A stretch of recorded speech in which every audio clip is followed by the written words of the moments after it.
Welcome to Thulasi homemade சமையல். இப்போ நம்ம பார்க்க போகிற ரெசிபி சீலா மீன் புட்டு. அதுக்கு சீலா மீன் எடுத்து கழுவி சுத்தம் பண்ணி வச்சுருக்கேன். அதுக்கு தேவையான பொருள் தேங்காய், வெங்காயம், மஞ்சத்தூள், மிளகாத்தூள், இவ்வளோ தான் தேவை. இப்போ கொஞ்சம் மஞ்சத்தூள் போட்டு கொஞ்சமாக தண்ணி ஊற்றிக்கிறேன். ஊற்றி இதை நல்லா வேக விடணும்.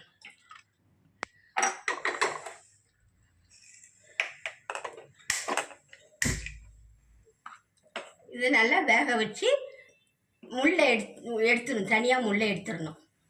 மீன் நல்லா வெஞ்சிச்சு. இப்போ இதை ஆஃப் பண்ணிவிட்டு ஆற வச்சு முள்ளெல்லாம் எடுத்துக்கணுங்க. பாருங்கள், முள்ளெல்லாம் எடுத்து உறுத்து வச்சுருக்கேன். பாருங்கள், இந்த முள்ளை எடுத்து வச்சுருக்கேன். இந்த மாதிரி முள் இல்லாமல் உறுத்து வச்சுக்கணும். ஒரு கடாய் எடுத்து கொஞ்சம் தேங்காய் எண்ணெய் ஊற்றிக்கிறேங்க. எண்ணெய் காயட்டும். இப்போ எண்ணெய் காஞ்சிச்சு. கொஞ்சமாக கடுகு போட்டுக்கிறேன். 2 காஞ்ச மிளகாய் போட்டுக்கிறேன்.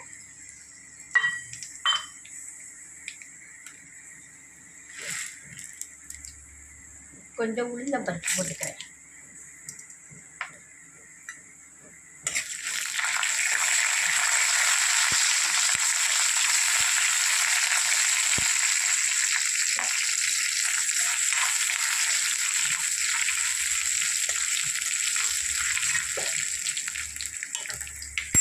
கொஞ்சம் கருவேப்பிலை போட்டுக்கிறேங்க.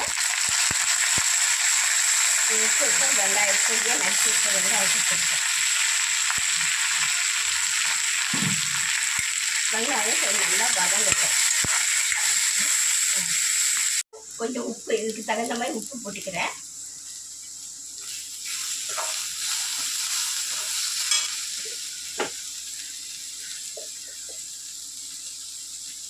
கொஞ்சம் மிளகா, ஒரு 1/2 ஸ்பூன் மிளகாத்தூள் போட்டுக்கிறேன்.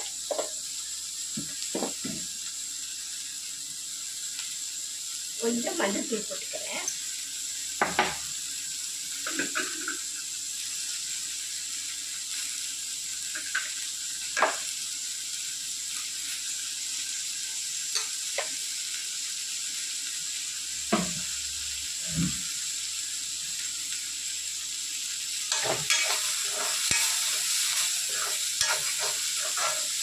கொஞ்சம் தேங்காய் அரைச்சி கொஞ்சம் குறைன்னு அரைச்சிருக்கேன், அதையும் போட்டுக்கிறேன்.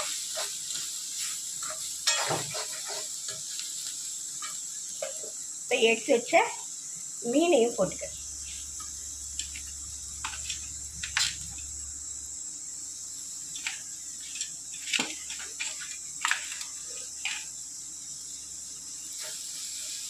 எல்லாம் ஒன்று சேர வரட்டும். இப்போ கொஞ்ச நேரம் போட்டால் அப்படியே உதிரியாக வந்துடுங்க. உப்பு காரம் எல்லாம் அவங்கவுங்க தேவைக்கேற்ப நீங்கள் போட்டுக்கோங்க.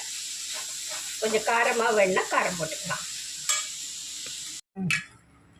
பாருங்கள், நல்லா உதிரியாக வந்துடுச்சு. பாருங்கள், இந்த ஸ்டேஜில் ஆஃப் பண்ணிட வேண்டியதாங்க. பாத்திரத்தில் எடுத்து வச்சுட்டு உங்களுக்கு காட்டுறேன்.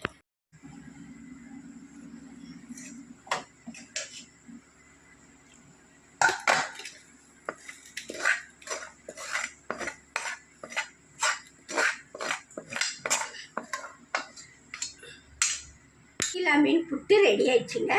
இது சாம்பார் சாதம், ரச சாதம் எல்லாத்துக்கும் தொட்டுக்க நல்ல ஒரு டிஷ்ஷுங்க. இந்த முள் எடுத்ததுனால சின்ன பசங்க கூட நல்ல பயம் இல்லாமல் சாப்பிட்லாம். இந்த ரெசிபி உங்களுக்கு பிடிச்சிருந்தா சப்ஸ்கிரைப் பண்ணுங்கள், ஷேர் பண்ணுங்கள், கமெண்ட் பண்ணுங்கள், லைக் பண்ணுங்கள். அடுத்த ரெசிபியோடு சந்திக்கலாம். நன்றி, வணக்கம்.